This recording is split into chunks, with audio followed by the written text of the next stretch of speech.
কথা বলবো WWE stream rules 2021 সালের পেপার ভিউর ম্যাচ কার্ড ও বেটিং অফ সম্পর্কে।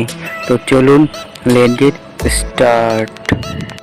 এই ম্যাচটি কনফার্ম করা হয়েছে, সেটি হচ্ছে স্ম্যাকডাউন ট্যাগ টিম চ্যাম্পিয়নশিপের জন্য এবং এখানে মুখোমুখি হবে দ্য উসোস এবং দ্য স্ট্রিট প্রফিটস। তো এই ম্যাচটিতে ব্যাটিং অর্সে এগিয়ে আছে দ্য উসোস এবং তারা অবশ্যই ম্যাচটিতে জয়লাভ করবে।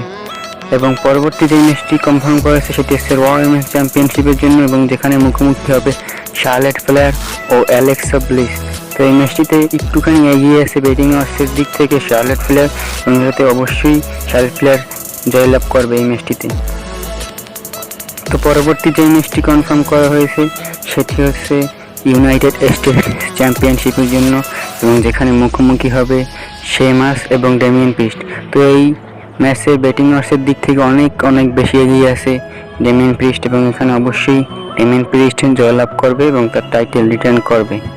তো পরবর্তী যে ম্যাচটি কনফার্ম করা হয়েছে সেটি হচ্ছে ডাব্লিউডাব্লিউই চ্যাম্পিয়নশিপ। ম্যাচটি কনফার্ম করা হয়নি, হতেও পারে যদি এই ম্যাচটি হয় স্ট্রিম রুলস পেপার ভিউতে, তাহলে এখানে অবশ্যই জয়লাভ করবে বিগি এই ম্যাচটিতে জয়লাভ করবে।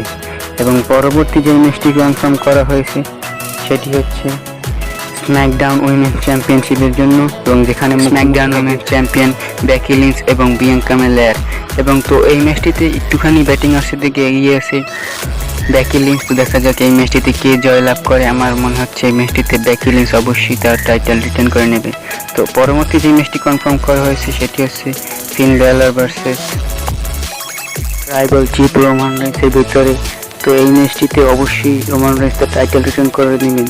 তো যেহেতু আনজিএল পেপার ভিউতে কনফার্ম হয়েছে ব্রক লেসনার ভার্সেস রোমান রেইন্সের ম্যাচ, তো এই ম্যাচটিতে অবশ্যই রোমান রেইন্স জয়লাভ করবেন এবং তার টাইটেল ফিরিয়ে নেবেন। তো এই ম্যাচটিতে ব্রক লেসনারের এন্টারেন্স হতে পারে এবং ম্যাচটি ডিসকোয়ালিফাই হতে পারে। তো এই ছিল নিউজ পেপার ভিউর ব্যাটিং অর্স ও ম্যাচ রেজাল্ট সম্পর্কে।